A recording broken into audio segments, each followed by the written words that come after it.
Alors moi, j'ai une opinion très impopulaire. Je suis mais totalement pour l'expression not all men. Je sais que c'est beaucoup d'hommes. Je sais que c'est quasi systématique, que c'est une culture qui favorise un certain type d'hommes.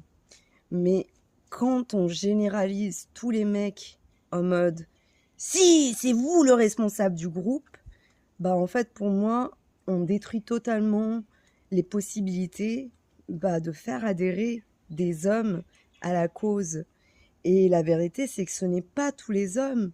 C'est un type d'homme qui fait trop de bruit et qui a trop de pouvoir, mais c'est pas tous les hommes. Surtout en tant que femme, je pense que c'est important de bien choisir son discours parce que tous les hommes, c'est les femmes qui les mettent au monde. Donc quand on dit tous les hommes sont horribles, c'est comme si techniquement on disait à chaque fois qu'on sort un homme de notre corps, eh ben il est horrible, alors que la vérité elle est pas là.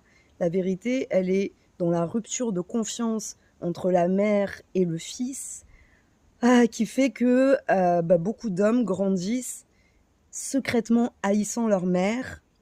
Et ça, justement, je pense c'est à cause plutôt des préjugés qu'on a sur les petits garçons quand on leur dit d'arrêter de pleurer, quand on leur dit qu'ils sont des garçons qui doivent protéger les femmes. Quelque part, c'est une forme de trahison dans la relation maternelle parce qu'un petit garçon, c'est à sa mère de le protéger, vous voyez. Et c'est la plupart des hommes vraiment dangereux que j'ai rencontrés.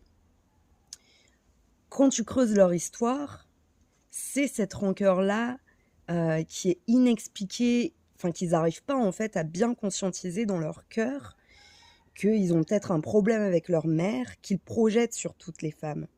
Donc pour moi, une expression plus juste serait de dire tous les hommes comme ça, ne serait-ce que par respect aussi, pour tous les hommes gays, les trop doux, les pas assez virils aux yeux du monde, les hommes trans. C'est un respect pour eux aussi que de ne pas sombrer dans ce discours qui fait peut-être du bien parce qu'on a l'impression d'avoir identifié le problème. Mais les prédateurs, c'est une espèce très spécifique parmi les hommes. Et il y a aussi des prédatrices. Et quand on généralise comme ça, on loupe totalement que le problème, c'est mental. C'est des gens qui ont décidé de faire payer aux autres inconsciemment leurs blessures d'enfance.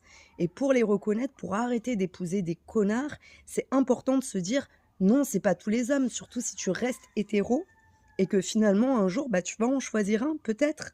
C'est dommage. Donc j'espère que mon message sera passé. C'est pas tous les hommes, faut les identifier.